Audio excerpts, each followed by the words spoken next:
नमस्कार, आप देख रहे हैं एमबी न्यूज। आपके साथ मैं हूं पूजा परमार। हमारे खास कार्यक्रम मध्य प्रदेश छत्तीसगढ़ में खबरों की शुरुआत करते हैं। छत्तीसगढ़ में प्रशिक्षु उप पुलिस अधीक्षकों के दीक्षांत समारोह का आयोजन हुआ। ये आयोजन चंदखुरी स्थित नेताजी सुभाष चंद्र बोस पुलिस अकेडमी में हुआ, जिसमें मुख्यमंत्री भूपेश बघेल शामिल हुए। सीएम इस दौरान पुलिस परेड को देखा और वहीं इस दौरान सीएम ने सभी प्रशिक्षु उप पुलिस अधीक्षकों को बधाई दी और अपने कार्य का ईमानदारी के साथ निर्वहन और जनता की सेवा करने की बात कही। सीएम ने कहा कि छत्तीसगढ़ पुलिस हर चुनौती से निपटने के लिए तैयार है।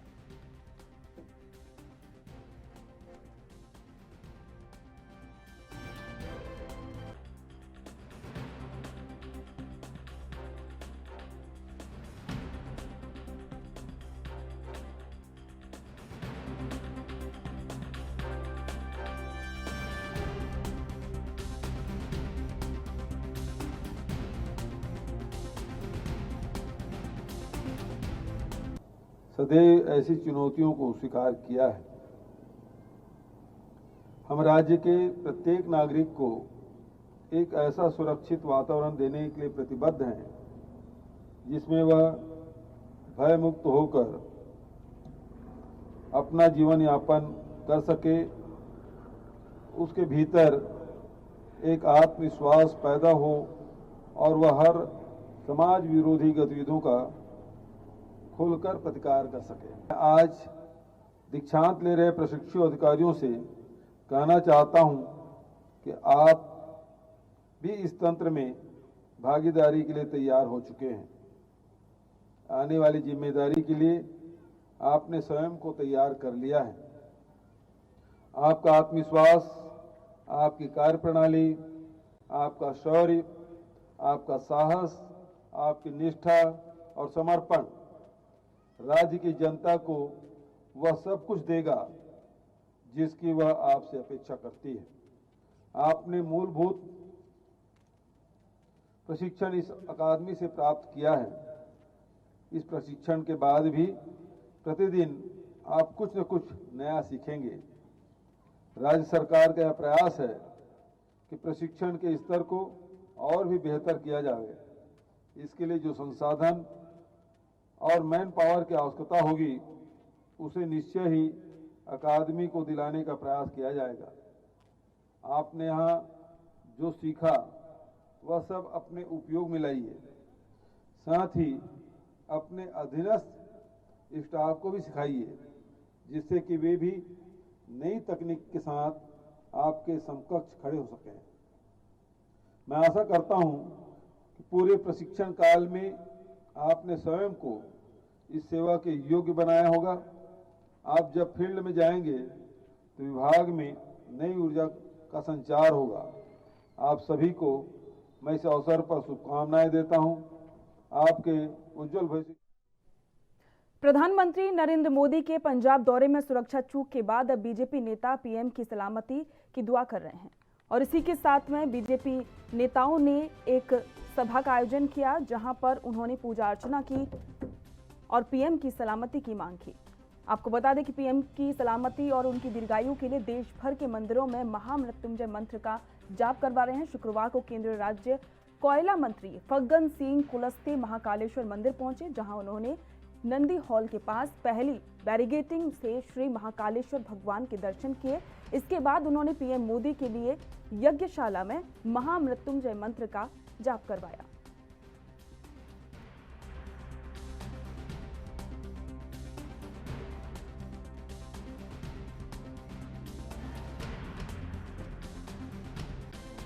ये दुर्भाग्य है इसका कि ऐसे सर्वमान्य नेता श्रीमान नरेंद्र मोदी जी को जिस प्रकार के षड्यंत्रकारी और कांग्रेस ने जैसा कृत्य किया है, आज एक ऐसे व्यक्ति जो देश की सेवा में लगे हैं और ये हम सबके लिए भी एक दुखद घटना एक प्रकार के हम कह सकते हैं कि ये जो कुछ भी पंजाब में घटा है, मुझे लगता है बहुत शर्मसार। और मैं कांग्रेस के लोगों को भी कहता हूं कि वो भारत के प्रधानमंत्री हैं, देश के प्रधानमंत्री हैं, हम सब के प्रधानमंत्री हैं। कभी इस प्रकार की परिस्थिति या इस प्रकार का कृत्य हमने अपने सार्वजनिक जीवन में नहीं देखा है, जो अभी परसों घटित। छत्तीसगढ़ के मुख्यमंत्री भूपेश बघेल यहां अपने निवास कार्यालय में वीडियो कॉन्फ्रेंसिंग के माध्यम से केंद्रीय कोयला और खाद्यान्न मंत्री प्रहलाद जोशी के साथ आयोजित बैठक में शामिल हुए। बैठक में छत्तीसगढ़ के प्रमुख वन सचिव मनोज कुमार पिंगुआ, खनिज साधन विभाग के सचिव सिद्धार्थ कोमल सिंह परदेशी, प्रधान मुख्य वन संरक्षक राकेश चतुर्वेदी, संचालक खनिज साधन जयप्रकाश मौर्य उपस्थित थे। छत्तीसगढ़ में संभावित खनिज संसाधनों की उपलब्धता को देखते हुए ये मीटिंग हुई और चर्चा हुई कि किस तरह से इसको के उपयोग में लाया जाए।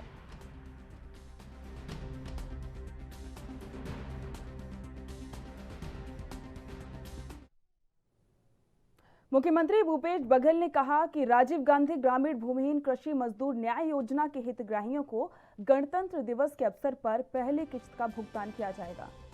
इस योजना के प्रदेश के 3,56,485 पात्र परिवार लाभान्वित होंगे। इन परिवारों को सालाना 6,000 रुपए की आर्थिक सहायता दी जाएगी। मुख्यमंत्री ने अपने निवास कार्यालय में आयोजित विभिन्न विभागों की समीक्षा बैठक में ये घोषणा की। राज्य सरकार द्वारा राजीव गांधी ग्रामीण भूमिहीन कृषि मजदूर न्याय योजना के लिए 1 सितंबर 2021 से 30 नवंबर 2021 तक हितग्राहियों का पंजीयन किया गया था।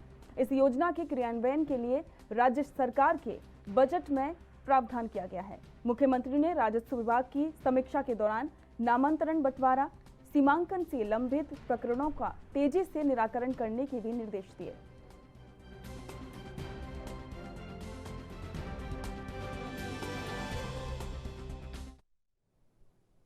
और इसी के साथ मुख्यमंत्री भूपेश बघेल ने कहा कि छत्तीसगढ़ राज्य के लोगों के सहयोग और सावधानी से हम कोरोना संक्रमण की तीसरी लहर को भी हराएंगे। उन्होंने लोगों से राज्य में बढ़ते कोरोना संक्रमण को देखते हुए कोविड गाइडलाइन का कड़ाई से पालन करने और सावधानियां बरतने की अपील की है। मुख्यमंत्री ने कहा कि कोरोना से बचाव के लिए टीकाकरण जरूरी है। टीकाकरण से छूटे लोगों और 15 से 18 वर्ष के किशोरों से उन्होंने अनिवार्य रूप से टीका लगवाने का आग्रह किया। मुख्यमंत्री ने कहा कि कोरोना की बीती दोनों लहरों को छत्तीसगढ़ राज्य ने सभी वर्गों के सहयोग से जिस प्रभावी ढंग से निपटने में कामयाबी हासिल की है, वैसे ही कामयाबी हम तीसरी लहर में भी हासिल करेंगे। उन्होंने कहा कि कोरोना संक्रमण के बावजूद भी हम राज्य की आर्थिक गतिविधियों को पूरी सावधानी के साथ जारी रखेंगे।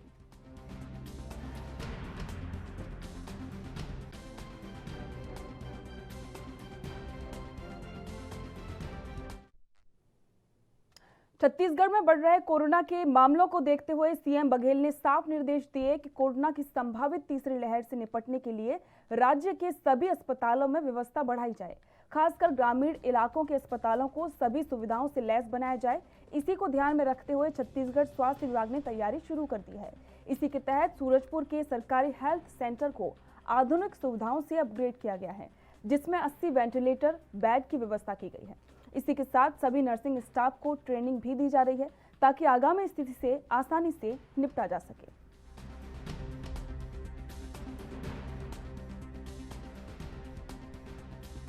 देखिए, पिछली बार दुर्भाग्य से जब दूसरी वेव आई तब हम लोगों की तैयारी थी, लेकिन जिस हिसाब से केस आए तो एक समय ऐसा आया कि जब हमारे पास बिस्तर की भी समस्या आने लगी, तमाम चीज़ें आई।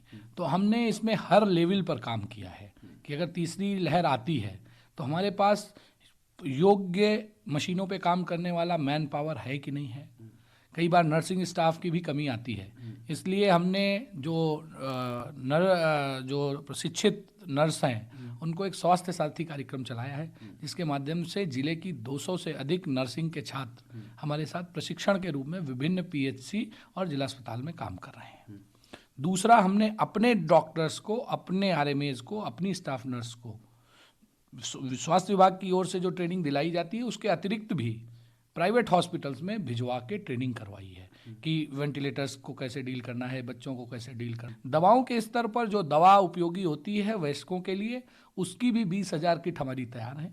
साथ ही 5,000 किट बच्चों के हिसाब से भी हमने तैयार कर ली है। तो दवा और मैन पावर तो हमने कर लिया था।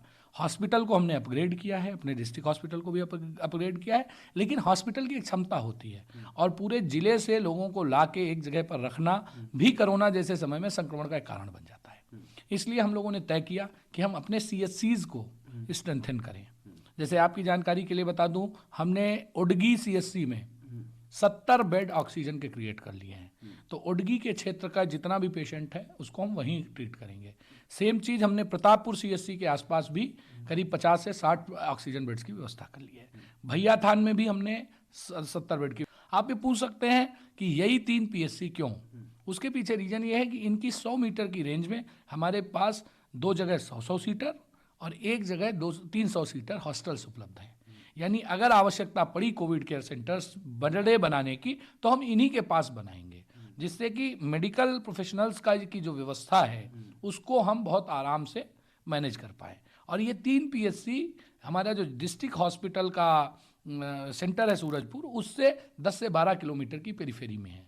मतलब अगर ये भी स्थिति बनती है कि हमारे डॉक्टर्स भी बहुत प्रभावित होते हैं और डॉक्टर्स की भी कमी आती है, तो हम इस स्थिति में भी होंगे कि डॉक्टर्स को एक जगह से दूसरी जगह मूव करा के हम पेशेंट्स को, जो हमारे स्पेशलिस्ट हैं, उनको दिखवा सकते हैं। यानी हमने सूरजपुर को सेंटर मानते हुए अपनी स्वास्थ्य सुविधा को इस तरीके से विस्तार दिया है कि आज हमारे पास लगभग 600 से ज़्यादा ऑक्सीजन बेड। राज्य के ग्रामीण इलाकों में जल जीवन मिशन के तहत शुद्ध पेयजल की आपूर्ति की जा रही है। उल्लेखनीय है कि मुख्यमंत्री भूपेश बघेल की पहल पर लोक स्वास्थ्य यांत्रिकी मंत्री गुरु रुद्र कुमार के निर्देश में जल जीवन मिशन के कार्यों को समय सीमा में पूर्ण किया जाना है। इसी कड़ी में बेमेतरा जिले को वर्ष 2021-22 के लिए 85,977 परिवारों का घरेलू नल जल कनेक्शन प्रदाय करने का लक्ष्य रखा गया है, जिसमें 209 रेट्रोफिटिंग योजना और 251 एकल ग्राम योजना से पूर्ण किया जाना है। प्रशासकीय स्वीकृति प्राप्त योजनाओं में से 215 रेट्रोफिटिंग योजना और 140 एकल ग्राम योजना निविदा जारी की गई है।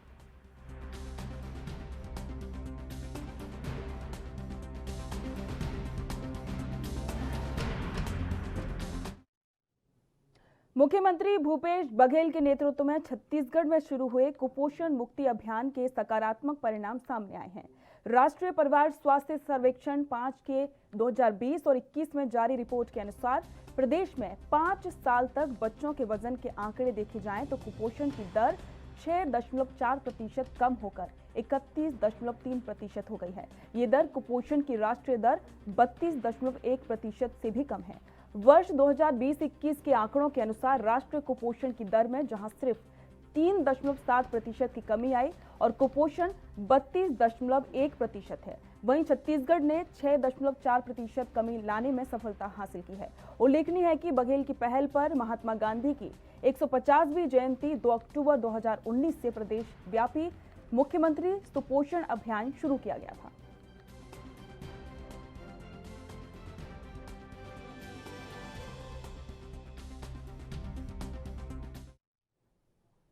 आज मध्य प्रदेश के मुख्यमंत्री शिवराज सिंह चौहान तेलंगाना के दौरे पर हैं। मध्य प्रदेश के मुख्यमंत्री शिवराज सिंह चौहान ने हैदराबाद के बेगमपेट एयरपोर्ट पहुंचने पर भारतीय जनता पार्टी के सभी साथियों ने आत्मीय स्वागत किया। सीएम शिवराज सिंह चौहान ने इस दौरान कहा कि मैं उनके स्नेहिल स्वागत के लिए हृदय से आभार व्यक्त करता हूं। सीएम शिवराज ने अपने दौरे के दौरान हैदराबाद में टीआरएस सरकार की जनविरोधी नीतियों के खिलाफ एक सभा को संबोधित किया। उन्होंने कहा कि आज तक मैंने केसीआर जैसा डरा हुआ मुख्यमंत्री नहीं देखा। इतना डरा हुआ सीएम कि लोकतांत्रिक तरीके से बात रखने वाले तेलंगाना के बीजेपी प्रदेश अध्यक्ष को जेल में डालने का अन्याय किया।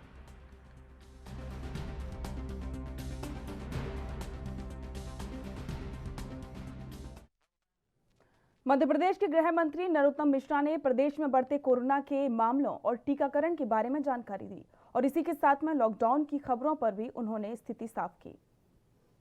पिछले 24 घंटे में मध्य प्रदेश के अंदर कोरोना के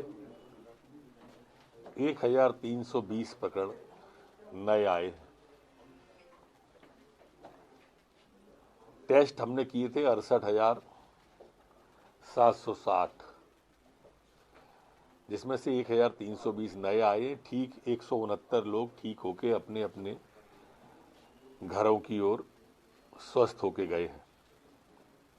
संपूर्ण प्रदेश में एक्टिव केस अब 3,780 वर्तमान में है। संक्रमण दर हमारी 1.94% है। वहीं रिकवरी ठीक होने की दर 97.9 हो गई है। अभी हमारे 13 जवान पुलिस के संक्रमित हुए हैं। इनमें से 6 ग्वालियर में, 1 दतिया में, इस तरह से कुल 13 जवान हमारे संक्रमित हुए। कोविड प्रोटोकॉल का सख्ती से प्रदेश में पालन कराया जाएगा और अब पेट्रोल पंप, डीजल पंप जो हमारे हैं, वाहन चालक अगर मास्क नहीं लगाए हैं तो उन्हें डीजल पेट्रोल न दे, ऐसी सूचना हम करवा रहे हैं। मास्क की, जुर्माने की राशि के, ये सभी के सख्ती पर विचार किया जा रहा है। लॉकडाउन या कर्फ्यू की ओर अभी नहीं जा रहे हैं। अभी ऐसा कोई प्रस्ताव भी विचाराधीन गृह विभाग पर नहीं है। थोड़ा पिछली बार से और इस बार के वेरिएंट में भी अंतर है। पिछली बार परिस्थितियां भिन्न प्रकार की थी, रोगियों की, ऑक्सीजन की। इस बार जो रोग है, वेरिएंट है, उसमें लोग रिकवरी अच्छी कर रहे हैं, क्योंकि वैक्सीन अधिकांश को शहरों में लगी हुई है। और ये ट्रेड पूरा पुराने की तरह का है। पुराने जो ट्रेड आप देखेंगे, फर्स्ट वेव, सेकेंड वेव और थर्ड वेव, ये तीसरी जो आहट दे रही है, ये पहले इंदौर में ही आई, फिर भोपाल में आई, फिर जबलपुर, फिर ग्वालियर, ऐसे फैली। इस दूसरी में भी, पहली में भी और तीसरी में भी ये इसी तरह से इस बार भी बढ़ी है। लेकिन पहली और दूसरी से ये थोड़ी भिन्न है, चूंकि माननीय प्रधानमंत्री जी ने जो वैक्सीन का निर्माण कराया और शहरों का, ये उस समय भी गांव में ज़्यादा नहीं फैला था, अभी भी गांव के अंदर ये नहीं है, शहरों के अंदर ही इसकी आहट है। कल अतिवृष्टि की सूचना गुना से, राजगढ़ से, विदिशा से आई थी। स्वयं मुख्यमंत्री जी मॉनिटर कर रहे थे और उन्होंने आदेश दिया, राजगढ़ के कलेक्टर, विदिशा के कलेक्टर, गुना के कलेक्टर तत्काल खेतों की ओर, गांव की ओर, किसान की ओर रवाना हुए थे। आज भोपाल संभाग में सुबह से पानी गिरा है। अतिवृष्टि का आंकलन, ओलावृष्टि के आंकलन के लिए सभी राजस्व अधिकारियों को निर्देश दिए हैं। मुख्यमंत्री जी स्वयं इसको देख रहे हैं। किसानों को घबराने की या चिंता करने की जरूरत नहीं, सरकार उनके साथ है और सभी को आंकलन करने की।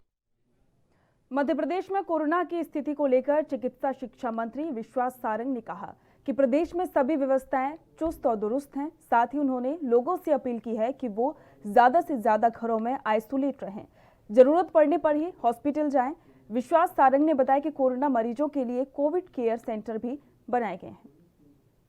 20 पॉजिटिव केस आए हैं। अब टोटल मिला के मध्य प्रदेश में लगभग 3,500 एक्टिव केस हुए हैं।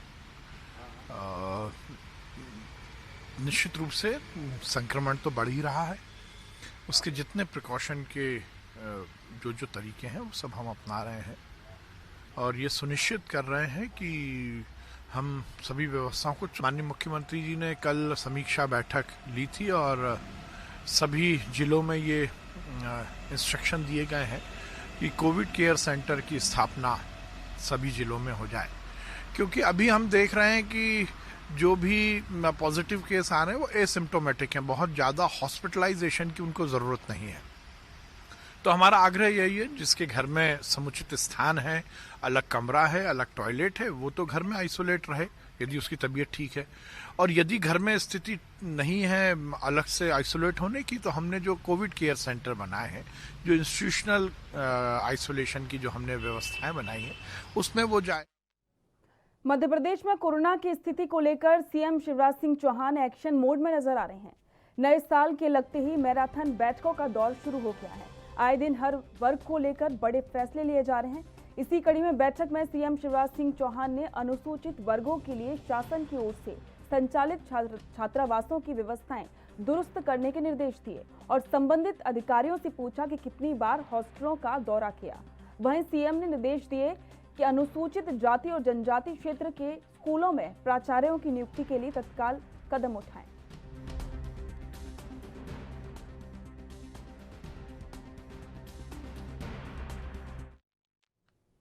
हर साल की तरह इस साल भी सिखों के 10वें गुरु श्री गुरु गोविंद सिंह जी महाराज का 355वां प्रकाश पर्व 9 जनवरी को बालाघाट में हर्षोल्लास के साथ मनाया जाएगा, जिसकी शुरुआत 30 दिसंबर से नगर में की जा चुकी है। श्री गुरु गोविंद सिंह जी महाराज के 355वें प्रकाश पर्व पर रोजाना कार्यक्रम आयोजित किए जा रहे हैं। इसी कड़ी में गुरुवार को गुरुद्वारे से नगर कीर्तन निकाला गया, साथ ही एक झांकी निकाली गई जो नगर के विभिन्न मार्गों का भ्रमण करते हुए पुणे गुरुद्वारा पहुंची, जहां नगर कीर्तन का समापन हुआ। श्री गुरु गोविंद सिंह महाराज के प्रकाश पर्व के अवसर पर निकाले गए नगर कीर्तन में सिमरन जगत का प्रदर्शन, नगर कीर्तन, प्रसाद सेवा और आकर्षक झांकी मुख्य आकर्षण का केंद्र बनी।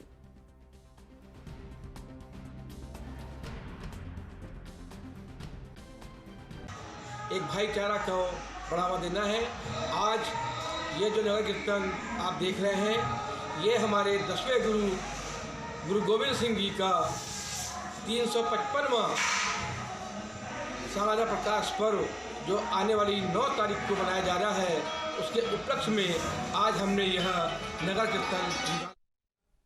मध्य प्रदेश के इंदौर में शहर में पुलिस कमिश्नरी लागू हुए अभी कुछ ही दिन हुए हैं और पुलिस ने 3 पुलिस कोर्ट को तैयार कर लिया है, जिसमें 2 कोर्ट में एसीपी और डीसीपी बैठेंगे, तो वहीं पुलिस कंट्रोल में बनाई गई कमिश्नर कोर्ट में पुलिस कमिश्नर बैठकर मुख्य प्रकरणों की सुनवाई करेंगे। पुलिस कमिश्नर हरिनारायण चारी ने कहा कि एक आदेश जारी किया कि प्रकरणों की सुनवाई को लेकर किस अधिकारी को क्या न्यायिक कार्य करना होगा। कोर्ट में बैठने वाले अधिकारी को अपने क्षेत्र के अलावा अन्य क्षेत्रों के न्यायिक कार्यों को भी सुनना होगा।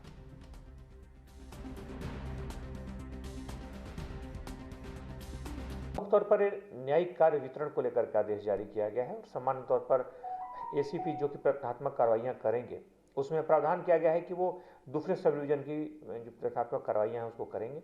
उसमें 107/16 से जुड़ी जो कार्रवाई है वो संबंधित सीएसपी जिनको बगल के किसी संभाग की जिम्मेदारी दी गई करेंगे और संबंधित डीसीपी दूसरे क्षेत्र के दूसरे डीसीपी जोन के क्षेत्र के कार्रवाइयों में 108 से लेकर 110 सीआरपीसी के बीच की कार्रवाइयां करेंगे।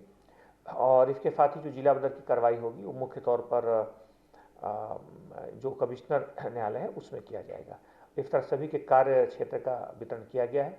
आने वाले दिनों में जब इसके लिए प्राधिकृत दूसरे जुडिशियल एसीपी जुडिशियल आएंगे तो उनके भी कार्य क्षेत्र का फिर अलग से।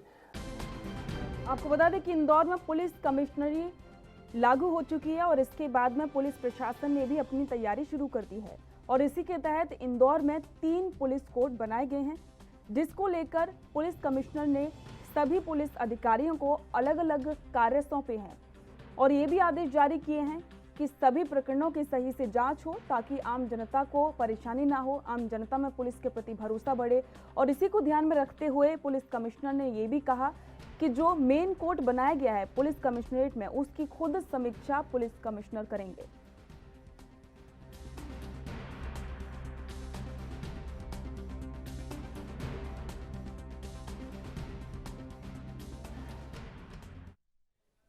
और इसी के साथ मध्य प्रदेश छत्तीसगढ़ में फिलहाल इतना ही। देखते रहिए ANB न्यूज। नमस्कार।